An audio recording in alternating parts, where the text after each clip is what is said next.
Bien, podríamos decir que es la rama de la psicología encargada de aportar datos, obviamente de carácter psicológico, para los tribunales, es decir, para aquellos juicios que se llevan al cabo en el país, ya sea de tipo penal o de alguna otra naturaleza. El psicólogo forense lo que aporta son datos útiles para que el juez tome decisiones en la materia.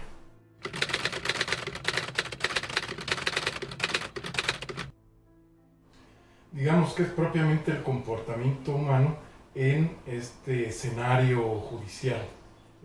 Todas aquellas características o rasgos que la persona que presuntamente cometió el delito pudiera, o alguna conducta antijurídica o alguna conducta motivo del propiamente juicio, tendría que ser comprobable o comprobada a través del proceso jurídico. Entonces, la psicología aporta aquellos datos que el derecho no puede aportar de por sí, porque no son esencialmente relativos al comportamiento desde la óptica de la psicología.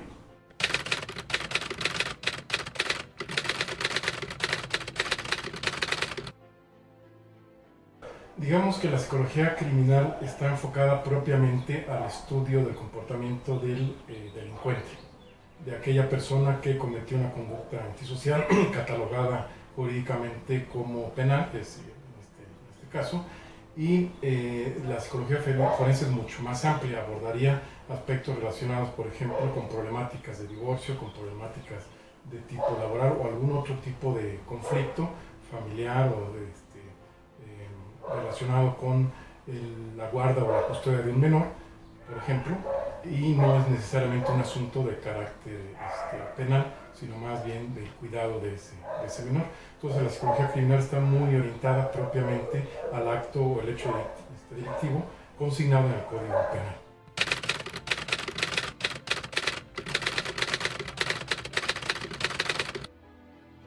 Bien, claro que sí, ha habido un gran número de estudios y mucha literatura al respecto para ir perfilando, identificando aquellos rasgos que son características de ciertas conductas típicamente antisociales o antijurídicas. En este caso tendríamos, por ejemplo, perfiles para personas que están relacionados con delitos contra la vida, perfiles relacionados contra los delitos de tipo patrimonial y cualquier otro tipo de daños a la sociedad. Hay rasgos, características, maneras comunes de comportarse, características de personalidad que están plenamente identificados en el patrón de conducta de estas personas.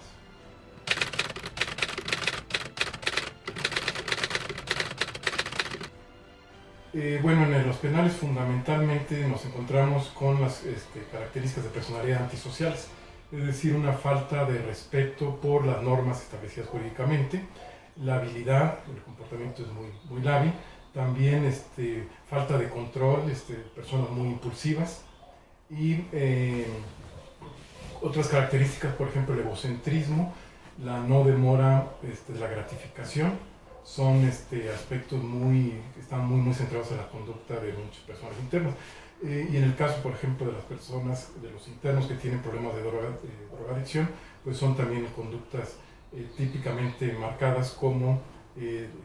digamos, de falta de control sobre su comportamiento y sobre las decisiones que en una sociedad en general pudiéramos tener bajo nuestro cargo, ¿no? Es gente influenciable, es gente que tiene características de, digamos que su propia conducta muchas veces está controlado por lo exterior y no un locus de control más externo que interno. Sin embargo, hay muchas conductas, prácticamente todas las que pudiéramos ver reflejadas en el Manual Diagnóstico de Enfermedades Mentales, como también conductas obsesivas compulsivas, algunos rasgos de personalidad por dependencia, pero las más particulares son las de tipo antisocial.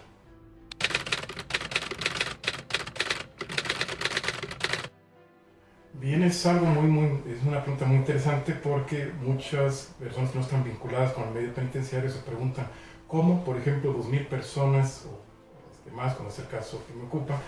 pueden convivir cotidianamente dentro de un espacio carcelario sin que haya una lesión o una muerte cotidiana en el diario acontecer. Digamos que son elementos muy sustanciosos de una subcultura carcelaria y que en el caso del personal técnico, particularmente el psicólogo forense, cuida mucho, sobre todo en la promoción o la búsqueda de la promoción de la salud mental o de las mejores prácticas penitenciarias para mejorar la calidad de vida y de comunicación con la población interna. Muchas son las estrategias, desde los propios aspectos más organizacionales, como pudieran ser los sistemas de comunicación entre las diferentes áreas que colaboran en el diario acontecer institucional, como el área jurídica, el área de seguridad y custodia y todas las áreas técnicas que tienen que ver con cultura, recreación, deporte, medicina, psiquiatría, es decir, cómo se amalgaman y se coordinan para poder ofrecer aquellos servicios que la población demanda. Es decir, es un elemento inicial en donde la población, una población atendida, una población que trabajo social, psicología, deporte atiende, pues está más ocupada que en aspectos más propositivos que en estarse fastidiando los unos a los otros. Pero ya propiamente desde el punto de vista técnico, el enfoque más que nada es el diseño de programas de intervención en la población penitenciaria. Se empieza, por ejemplo, con un diagnóstico a través de un estudio psicológico o criminológico,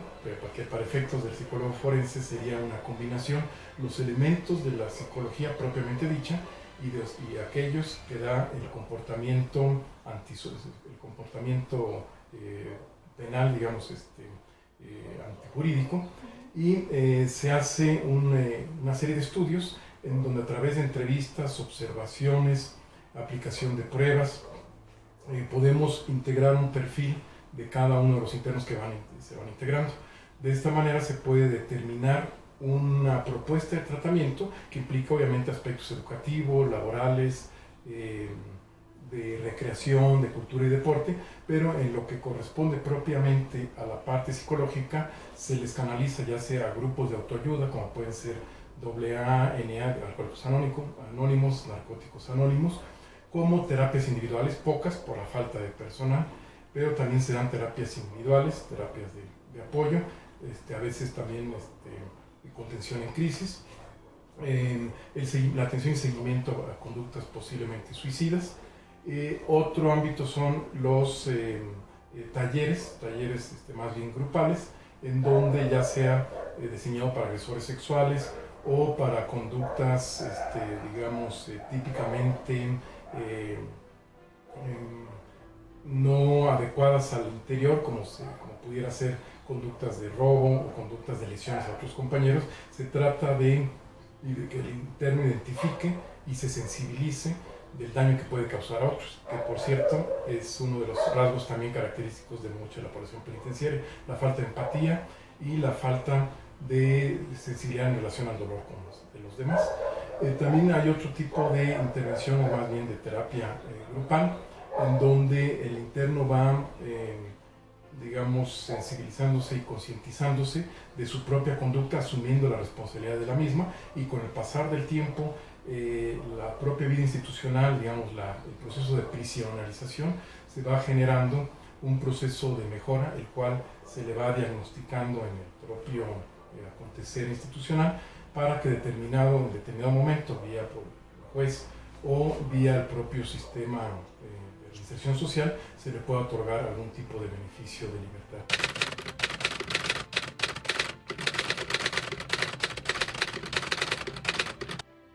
Ok,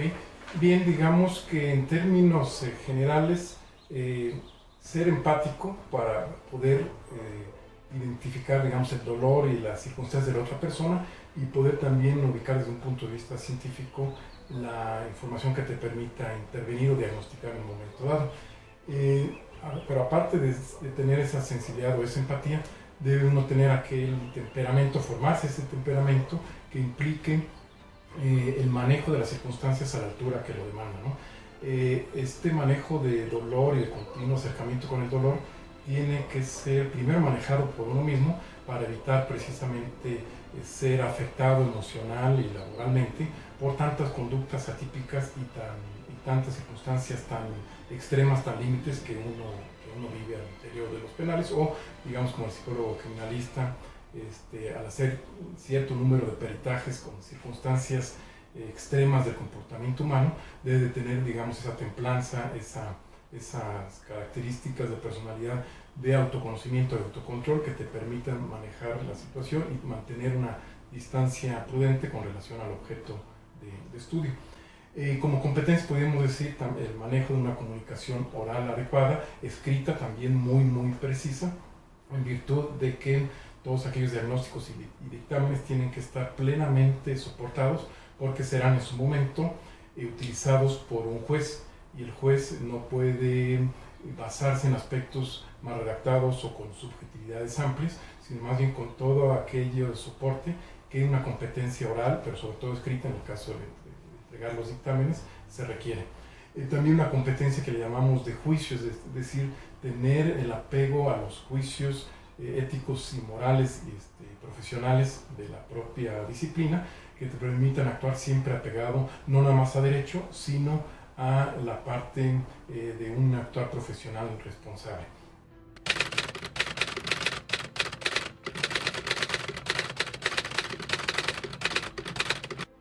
Ok,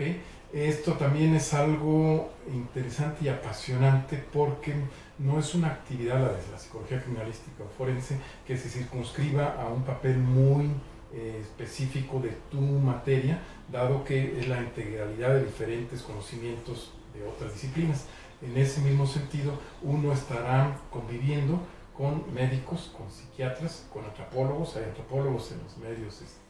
digamos, de justicia, con sociólogos, con trabajadores sociales, fundamentalmente. Esos son los profesionistas con los que nos vinculamos, y con todos ellos en este discurso científico compartimos información y elementos para poder eventualmente tomar decisiones, si de sistema penitenciario se trata,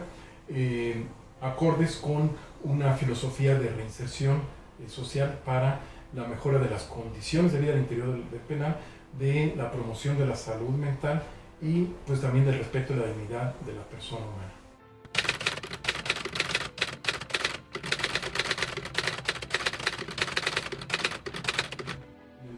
El informe contiene varios elementos. Los primeros de ellos son básicamente la información de los datos generales. Quién eres, qué profesión tienes, dónde vives, si eres casado, soltero,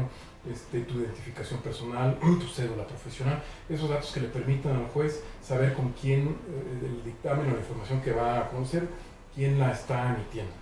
Posteriormente hará uno una breve reseña del caso, es decir, fui llamado para poder contestar y hacer un cuestionario, una serie de preguntas muy concretas que el juez tiene interés de conocer a partir de esta orientación disciplinaria, y una vez dado tú un antecedente más o menos de la conducta de esta persona, de algunos antecedentes propiamente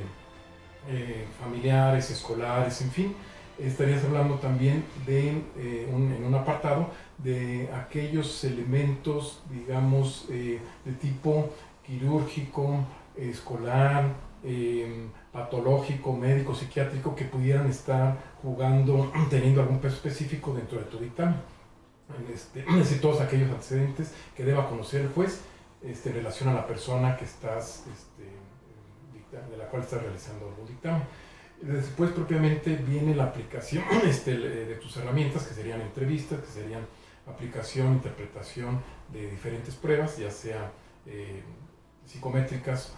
y sobre todo proyectivas, que te permitan tener una imagen, una información genérica de la persona a la que estás diagnosticando. Después generar el diagnóstico que estas pruebas aplicadas te permitieron obtener información, y dentro de las conclusiones dijéramos que estaría propiamente el dictamen, un dictamen en donde está a la pregunta del juez consistente en cuáles son las características de personalidad que definen particularmente la conducta de este imputado, puedas tú estar respondiendo cabalmente a cada una de las diversas preguntas.